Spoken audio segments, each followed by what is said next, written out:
todos, todas, bienvenidos y bienvenidas a un nuevo episodio de este gran espacio donde pensamos en la educación desde la experiencia, la formación y la reflexión. Hoy hablaremos un tema que nos atraviesa profundamente como futuras educadoras de párvulos. ¿Realmente tenemos autonomía en el aula o es un solo discurso bonito que no se cumple? Hola Dani, ¿cómo te sientes hoy? Si quieres te presento yo o te presentes sola. Tú No, decides. me presento yo, tranquila. Hola Moira, hola a todos los que nos están viendo. Bueno, yo me siento bien, agradecida de estar aquí compartiendo con ustedes. Para los que no me conocen, mi nombre es Daniela Pinochet, soy estudiante de tercer año de la Universidad de Talca, estoy estudiando Pedagogía en Educación Parvularia con mención inglés. Gracias por venir a nuestro espacio, Daniela. Gracias a ti. También tenemos de invitada y conversaremos con María Chávez. Bueno María, ¿tú te presentas sola? Bueno, yo soy María Chávez, estudiante de Educación Parvularia mención inglés en la Universidad de Talca, Campus Linares, y estoy muy agradecida porque me hayan invitado a este espacio a conversar un rato sobre temas que igual nos llaman mucho la atención y algo tan importante como es la autonomía dentro del aula. Así es. Gracias chicas por asistir. Va a ser un poco largo, así que se los digo de antemano, pero no se preocupen porque les tengo después un gran coffee break. Así que vamos a empezar y no nos escapemos del tema. Sí, Moira, bueno, como dijiste anteriormente, es fundamental que hablemos de estos temas porque como estudiantes de pedagogía ya hemos tenido experiencias similares en nuestras prácticas y probablemente a ustedes que nos están viendo ya seguramente les habrá pasado. Yo siento que ya puedo opinar del tema. Te dicen que el docente tiene autonomía, que puede crear, adaptar y decidir, pero luego te encuentras con algo totalmente diferente, con una realidad escolarizada. Y uno queda como, what the fuck, ¿por qué? Me encuentro con guías prearmadas, contenidos que hay que cubrir, estructuras que no permiten desviar. Parece que todo está dicho de antemano, sin yo antes colocar de mi cosecha, y eso me saca mucho de onda, de verdad, chicas. Bueno, igual tienes mucha razón, Daniela, la verdad, en mi caso también he visto situaciones que también me dejan como en blanco, pensando como, ¿realmente es así? Y ahí es donde se instala la problemática central que hoy en día podemos ver en este caso, que es como la diferencia entre lo que se declara y lo que realmente ocurre, ya que es decir, entre la autonomía discursiva y la autonomía que es real, ya que en muchos documentos institucionales que podemos encontrar en diferentes lugares se habla del empoderamiento del profesorado, pero al final la práctica se rige por la lógica del control, de también la vigilancia y de la estandarización que podemos ver. Y entonces, ¿cómo ser un docente crítico en un sistema que desconfía de nuestros propios conocimientos de educador o profesor, ya sea en cualquier tipo de profesorado? Exacto, María. Y esto tiene que ver mucho con la pedagogía crítica. Por eso voy a hablar de un gran autor que es para mí, que es Paulo Freire. No sé si chicas ustedes lo conocen, yo creo que sí, se habla mucho de Bastante él. conocido. Así es. Que este autor nos invita a preguntarnos ¿a qué sirve la educación? ¿Para qué educamos? ¿Y desde dónde lo hacemos? Porque si no cuestionamos el modelo dominante, terminamos siendo parte de lo que llamaba Paulo Freire, que es la famosa educación bancaria. Que por si no sabían, esto es una metáfora. No es que hablemos de cosas del banco y esas cosas, hablamos de la educación. Y eso lo vamos a ir conociendo más adelante con nuestras chicas. Sí, toda la razón. Esa metáfora está bastante potente, Moira. Da mucho de qué hablar. Como que el docente que deposita conocimientos en estudiantes vistos como receptáculos vacíos. Esto no solo le quita el sentido al aprendizaje, sino que también anula la posibilidad de que el docente cree, proponga y dialogue. Somos meras transmisoras y ahí es donde Freire propone lo contrario, una pedagogía del diálogo, de la pregunta y de la escucha activa. Propone también que enseñar no es transferir saberes, es crear condiciones para que el otro los construya. Bueno, también, y eso tiene que ver mucho con la alfabetización, pero no en un sentido técnico solamente, sino que también lo podemos ver desde un enfoque político. Freire entendía que leer al mundo precede a leer la palabra, es decir, enseñar a leer y escribir no es solamente enseñar letras, sino también ayudar a comprender el contexto, a nombrar la realidad, de poder transformar su propia realidad. Entonces, ¿cómo vamos a alfabetizar críticamente si nosotras como educadoras no podemos ni leer críticamente nuestro propio rol como docentes o educadoras al fin y al cabo? Y ahí es donde entran otros educadores que también nos inspiran para ser buenas futuras educadoras de barrio, como Henry. Por ejemplo, habla del docente como intelectual transformativo, alguien que no repite el conocimiento, sino que lo problematiza, lo relaciona con la vida real, lo sitúa en el aquí y en el ahora. No podemos enseñar desde la neutralidad, porque la neutralidad, chicas, no existe. O reproducimos o nos resistimos. También otro autor, Peter McClarty, que plantea que la escuela debe ser vista como un lugar de lucha simbólica, donde se juega el poder.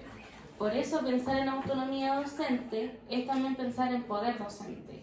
¿Quién decide qué se enseña, con qué fines, desde qué valores? Es importante mencionarse lo que plantea este autor, ya que si no estamos incluidas en esas decisiones, entonces no hay verdadera autonomía. No, es que no. Y otra autora que también es bastante importante en este caso es Bill Hooks, que es bastante clave acá, ya que ella decía que enseñar es un acto de amor, pero también de resistencia, y que el aula puede ser un espacio de libertad solo si existe el diálogo real entre el párvulo, el niño, y la educadora, el profesor. Si el conocimiento es compartido, si el efecto no está separado del intelecto, ¿cómo lograr que si estamos sometidas al sistema, cómo lograr esto si estamos sometidas a un sistema que prioriza la eficiencia sobre la humanidad? Y ojo, no se trata de romantizar la rebeldía, aquí no estamos tratando de ser rebeldes contra el sistema. Se trata de entender que la transformación educativa empieza desde lo cotidiano, en cómo tratamos a los niños, en cómo les respondemos sus preguntas, en cómo trabajamos con ellos, en cómo narramos el mundo con ellos y para ellos. Como decía Freire, y lo cito textualmente, para no equivocarme, nadie le educa a nadie. Nadie se educa solo, los hombres se educan entre sí, mediatizados por el mundo. Y aquí, chicas, querido público, volvemos y retrocedemos a nuestra pregunta central. ¿Cuánta autonomía tenemos realmente en el aula? Porque sí, podemos tomar decisiones, pero siempre desde un marco muy limitado. Y ese marco no lo definimos nosotras. Entonces, la lucha por la autonomía es también una lucha por condiciones de trabajo dignas, por participación real y por políticas educativas más democráticas. Sí, tienes mucha razón, y además esto implica también colectivizar la reflexión pedagógica que tienen los profesores, las educadoras o todo el profesorado que podemos encontrar hoy en día.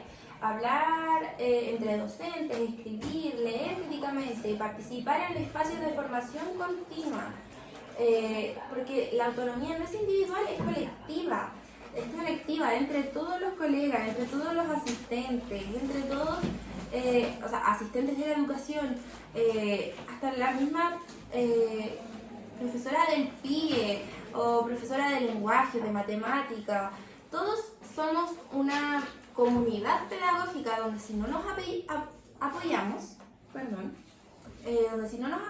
lamentablemente el mismo sistema nos aísla, y ahí es donde perdemos cualquier intento de transformación, ya sea en la educación o en cualquier tipo de ámbito. Esto, la verdad, corre para cualquier tipo de ámbito, de que si no estamos unidos en el mismo gremio de profesores o de educación, ya sea parvularia o equipo pedagógico, perdemos toda la fuerza o intento de transformación, ya que el mismo sistema nos aísla. Por eso creemos que es urgente, creo yo, también, en recuperar el rol docente como sujeto político, como alguien que no solo enseña los contenidos, sino como enseñar por enseñar, sino que por formar ciudadanía, construir un sentido y también que interviene en la cultura de nuestros niños y niñas. Ser docentes implica, como dice Groups, actuar como agentes culturales que desafían el estatus. Y para esta segunda parte, tú, querida Dani, parece que te vi unas preguntas medio incómodas por ahí. Sí, Moira, toda la razón. Viste bien. Ay, qué miedo. Bueno, como dijo Moira, un spoiler, les tengo unas preguntas medias incómodas que espero que las puedan responder. Veamos si podemos responder. Con toda la sinceridad. María, ¿qué prácticas tuyas reproducen el modelo bancario en el aula? Bueno, sí lo he practicado realmente dentro del aula, aunque sé que esté mal, sé que no es un modelo a seguir claramente, pero sí es cuando entrego los conocimientos de forma unidireccional, ya sea conocimientos, contenido, sin considerar ni las experiencias ni los pensamientos de mis propios estudiantes. Yo sé que está mal lo que estoy haciendo, pero no es como que sea todos los días o todas mis clases sean así, es como, bueno, los profesores a veces también tenemos malos días, las educadoras tenemos malos días en donde como que no queremos nada con el mundo y la verdad no se debería hacer eso, deberíamos separar las cosas, pero sí me he topado o inconscientemente de que estoy llevando a cabo este modelo bancario, ya sea por ejemplo al centrarme solo en repetir contenido, corregirlo sin explicar o decir no está mal. Trato a los alumnos como receptores pasivos y bueno, yo sé que está mal, pero no es como que sea repetitivo, sino que es como que es innato y Inconscientemente, inconscientemente, y claro, cuando uno se da cuenta después dice, ay no, lo estoy haciendo mal. Y entonces uno vuelve a hacerlo bien, por así decirlo. Perfecto, sí, se entiende totalmente. Moira, ¿dónde está tu margen real de decisión? Mi margen real de decisión es como yo realmente diseño mis clases. Como yo elijo las estrategias didácticas que yo les quiero enseñar, como creo los ambientes, el tercer educador, cómo decido y cómo yo decido evaluar a los niños y niñas. Aunque sé que hay un currículum que es obligatorio, pero yo tengo la capacidad y la libertad para adaptarlo, porque son mis clases. Entonces priorizo enfoques participativos y contextualizo los aprendizajes para mi niño y niña y su aprendizaje obviamente sea un aprendizaje significativo. Muy bien. Y la última pregunta, una pregunta abierta, la pueden responder ambas, por separado, como ustedes quieran. ¿Cómo pueden generar espacios de diálogo verdadero con sus estudiantes? Bueno, para generar espacios de diálogo con mis mismos estudiantes podemos fomentar la escucha activa, que se escuchen con respeto entre ellos mismos, con sus pares, con sus padres, con cualquier persona de la comunidad, respetando sus opiniones, ya sean diferentes, iguales, dando el tiempo para que se expresen y también promoviendo el trabajo colaborativo, ya que esto es un trabajo colectivo, no es un trabajo individual, no es que los niños sean individuales, tienen que trabajar en colaboración con ellos mismos o con el tercer educador o con la misma comunidad. Claro, y así para no repetir esta famosa educación bancaria. El diálogo verdadero siento que se construye cuando realmente nosotros escuchamos a los niños y niñas, cuando les respondemos las preguntas, cuando sentimos que ellos son escuchados. Por ejemplo, no sé, estamos pasando una clase de matemáticas, pero ellos nos quieren decir qué hicieron el fin de semana. Y sentir que ellos sean escuchados para mí es súper importante. Lo trato de trabajar siempre como cuando voy a mis prácticas y todo ello. Por eso, construir el aprendizaje que sea junto al docente. Bueno, y tampoco olvidemos una frase bien célebre que nos dijo Freire, que la verdad hoy cobra mucho más sentido que nunca, y la cito textualmente, la educación no cambia el mundo, cambia las personas que van a cambiar al mundo. Así que Dani, muchas gracias por esas preguntas tan incómodas. Pero lo supo responder, Sí, ya como alumnas de tercer año ya sabemos cómo se maneja este sistema de la educación.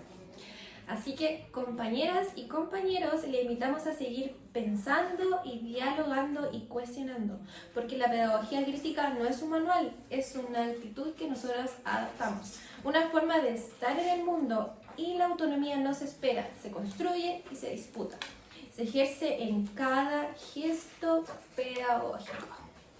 Bueno, Moira, quería agradecerte por la invitación, por escuchar, por responder las preguntas incómodas, por compartir estas opiniones y por creer que otra educación sí es posible. Y para finalizar, esto es para nuestra querida audiencia. Les dejamos algunas preguntas para seguir pensando en su casa, en su living, trabajando, con sus hijos, sus hijas. Ustedes deciden. Estas preguntas son: ¿en qué momento sentiste que ejerciste la autonomía real? Segundo, ¿qué estructuras te lo impidieron? Y tercera, ¿qué pequeñas decisiones cotidianas pueden ser actos de resistencia pedagógica? Bueno, gracias Mayra por invitarme y invitarme a este espacio donde también es un lugar donde podemos hablar temas que realmente nos llaman la atención, y en este caso es bastante importante que hablemos sobre la libertad dentro del aula, y la verdad, para reflexionar sobre la autonomía docente dentro de aquí es cuestionando si realmente existe o no, o solo un discurso vacío dentro de un sistema escolar rígido y estandarizado como lo es hoy en día, la verdad, a partir de sus experiencias como las futuras educadoras que vamos a ser, aunque ya tenemos un tipo de experiencia que son nuestras prácticas, donde vamos a estos colegios, evidenciamos también la contradicción de lo que se declara en los documentos institucionales y en lo que ocurre dentro de las prácticas, y donde predomina el control y la falta de participación real del mismo profesorado. Eso es impresionante, que desde, no sé si lo han visto ustedes, de que los mismos profesores como que no se apoyan entre sí. Sí, se ve mucho eso de que a veces es un sistema como de individualismo. Claro. Puede ser como quizás de competencia, y hasta puede llegar a la envidia. Claro, sí. No, es sumamente complicado este tema también, porque debería haber mucho más apoyo dentro del mismo profesorado, ya que todos estamos ejerciendo la misma labor, que es enseñarle a otro. También donde nos apoyamos también de diferentes referentes como Paulo Freire, Bill Hooks, Peter McLaren, donde promueven una educación crítica y dialógica y transformadora dentro de las mismas aulas, en la que el docente sea un sujeto político, activo y no un simple transmisor, donde ahí caemos en la famosa educación bancaria. Y se concluye que la autonomía no se otorga, sino que se construye colectivamente desde lo cotidiano que podemos ver, resistiendo estructuras opresivas y generando espacios de diálogo y reflexión pedagógica, ya sea de los mismos profesores o dentro del aula. Igual, que gracias por invitarme a este espacio, como ya lo dije, y gracias por invitarme y para que sigamos hablando de este tema, que la verdad da para mucho más. Obviamente, y dejaste una reflexión súper grande.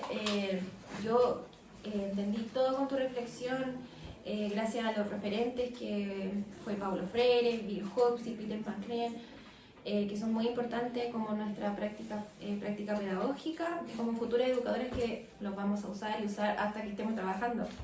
Así que, chicas, nos despedimos, creo que ya es bastante tarde, les tengo su coffee break para que vayamos, así que un aplauso para nosotros.